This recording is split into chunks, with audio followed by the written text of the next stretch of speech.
Você sabe usar a crase? Parte 2.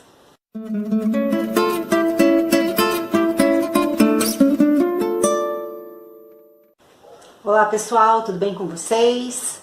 Vamos continuar um pouco mais com o nosso entendimento sobre a crase? Para saber onde não usar? Na dúvida, não use. Vem comigo.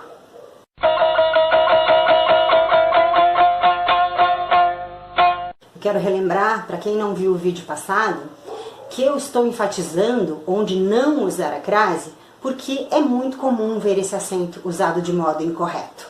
Ou seja, antes de palavras que não pedem o artigo feminino a. Exemplo, cargo. Cargo é um substantivo masculino, certo? Eu não digo o cargo é de auxiliar de cozinha, por exemplo. Eu não digo a cargo é de auxiliar de cozinha. Eu digo o cargo é. Então, cargo substantivo masculino. Logo a expressão, aquela tarefa vai ficar a cargo de fulano de tal. Sem crase. Quando eu tenho dúvida se coloco ou não a crase, eu sempre penso se eu posso começar uma frase com aquela palavra que vem depois. E se eu posso começar com o artigo feminino a. Se eu puder começar com o artigo, eu coloco a crase. Se não, não.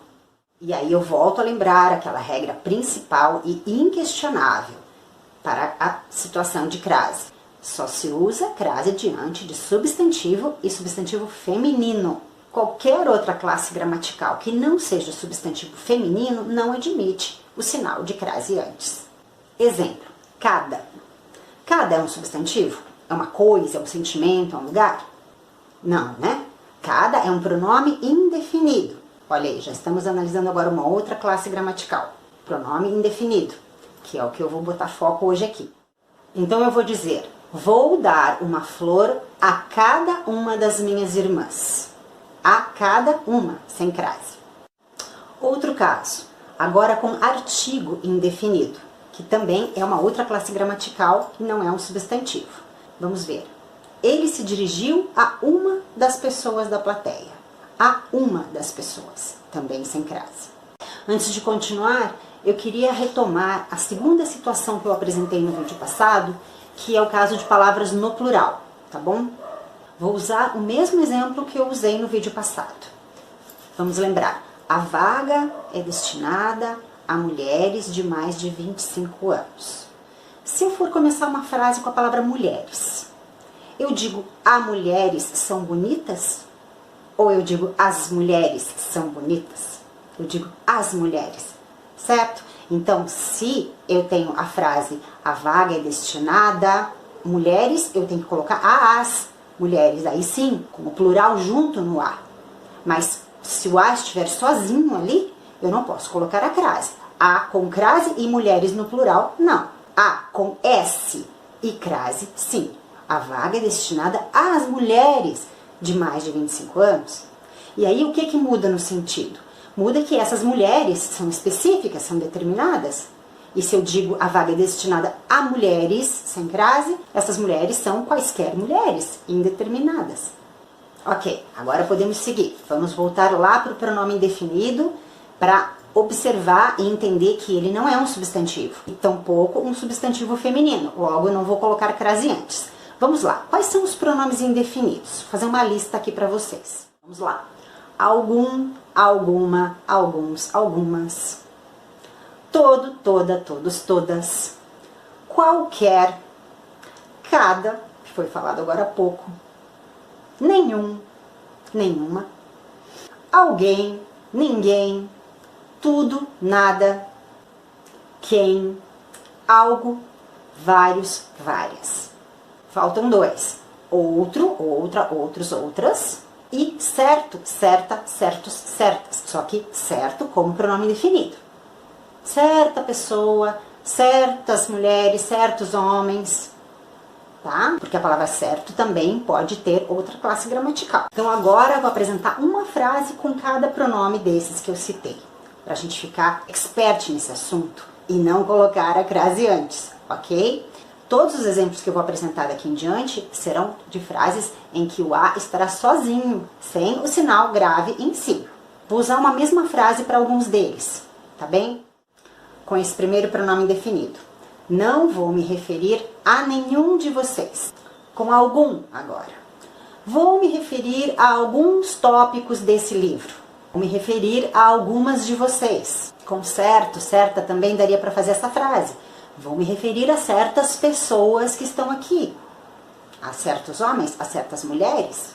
Tudo sem crase. Com todo, toda, todos, todas. Vou mudar um pouquinho a frase agora, tá? Vou me apresentar a todas as pessoas desse lugar. Vou me apresentar a todos os homens.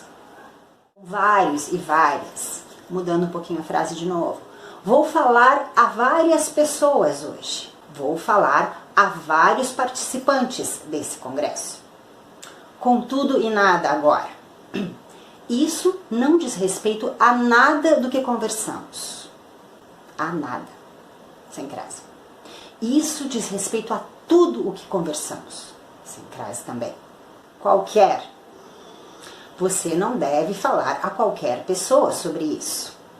A qualquer pessoa. Sem crase também. Com outro. Outra. Isso diz respeito a outro assunto. Isso diz respeito a outra situação. Agora, quem e alguém. Não vou falar a quem não me ouve. Não vou falar a alguém que não me ouve. Também, nenhum desses casos vai crase. Por fim, algo. Vou me referir a algo que comentamos na aula passada. Também sem crase. Eu quero observar também, para a gente poder dar sequência a esse estudo, a esse entendimento da crase, que, além de entender de classes gramaticais, de saber diferenciar um substantivo de um pronome indefinido, de um artigo indefinido, de um verbo, de um advérbio, além de conseguir fazer essa diferenciação entre essas classes gramaticais, nós vamos ter que começar a pensar também numa coisa chamada regência. Palavrinha técnica, né? Mas é regência verbal, regência nominal. Começar a entender o que é isso, para aí começar realmente a fechar o raciocínio sobre a crase. Porque quando a gente diz crase, é a contração de uma preposição mais um artigo. Eu tenho que pensar preposição. Muito bem, o que é uma preposição? É uma classe gramatical, ok, já sabemos. Aliás, não sabemos, eu estou falando agora. Preposição é uma classe gramatical. Mas, para que ela serve? A quem ela está ligada? Né? E ela está justamente amarrada a uma expressão anterior, a um verbo, ou a um nome, a um outro nome, certo? Então, por exemplo, o verbo ir. Eu vou à praia. Ou eu vou para a praia. Eu posso dizer eu vou praia? Não, eu preciso dizer eu vou para a praia. Então, o verbo ir, ele pede uma palavrinha, que é a tal preposição, que no caso é para ou a. Quem vai, vai a algum lugar, vai para algum lugar. Então, eu vou a mais a praia. A de a praia e a de vou a. Juntos dois, vou a praia. Shopping. Eu vou ao shopping. Nesse caso, o a da preposição, que está ligado ao verbo ir, e o do artigo, que está ligado à palavra shopping, eles não se contraem, eles simplesmente se colam um no outro. A mais o, ao. No caso, quando eu tenho um a mais um a, aglutina e forma a, com crase. Tá certo para vocês assim? No caso, quando eu tenho um a mais um a, aglutina e forma a, com crase. Para quem sabe um pouquinho de espanhol, fica bem fácil entender a crase, principalmente num exemplo como esse, né? Eu vou à praia em português e eu vou a la playa em espanhol. Em espanhol, não, em espanhol. Então, porque no espanhol, o a do artigo e o a da preposição são diferentes. O a artigo é la playa. E o a da preposição é a mesmo. Eu vou a. Eu vou a la playa. Então não há contração em espanhol. Não há contração em espanhol no feminino. No masculino, sim, assim como em português. Existe ao, em português, ao, em espanhol, al. Eu vou al mercado. Eu vou a la playa. Vejam como é bem mais fácil espanhol, né, gente? A lá, tão fácil, ó, uma palavra diferente da outra. Em português, a, juntou, formou a. É para dar nó na nossa cabeça, não tem jeito. Português é uma das línguas mais difíceis do mundo, não é? Muito bem, então. Já estamos pensando agora em regência. Pensamos classes gramaticais do vídeo passado, agora já estamos pensando em regência, certo?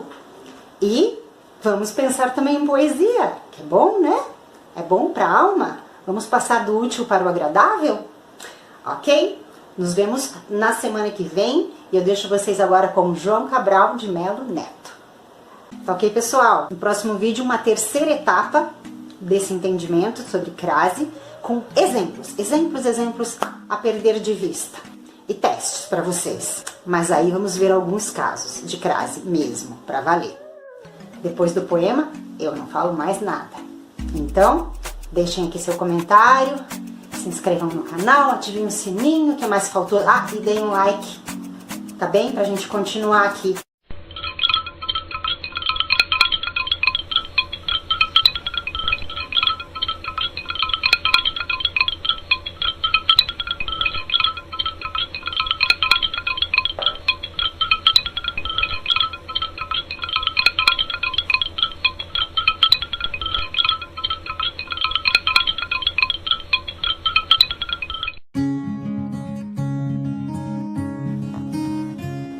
No sol de mar do céu de Cádiz, mediterrâneo e classicista, que dá às coisas mais terrosas carne de estátua ou peixe vítrea, ela seguia carne do campo de Sevilha, carne de terra adentro, carnal, jamais marisca. Durante essas ruas Paris de Barcelona, tão avenida, entre uma gente meio Londres, urbanizada em mansas filas, chegava a desafio seu caminhar Sevilha, que ia levando a cabeça em flor que fosse espiga. Dentro da vida de Madrid, onde castela, monja e bispa, alguma vez deixa-se rir, deixa-se ser Andaluzia, logo se descobria seu terce de Sevilha. Como se o riso é claro, há mais riso em quem ria. Através túneis de museus, mosteiros, que amortiçam a luz já velha castelhana, sobre obras mortas de fadiga, tudo ela convertia no Museu de Sevilha. Museu entre jardins e caules de água.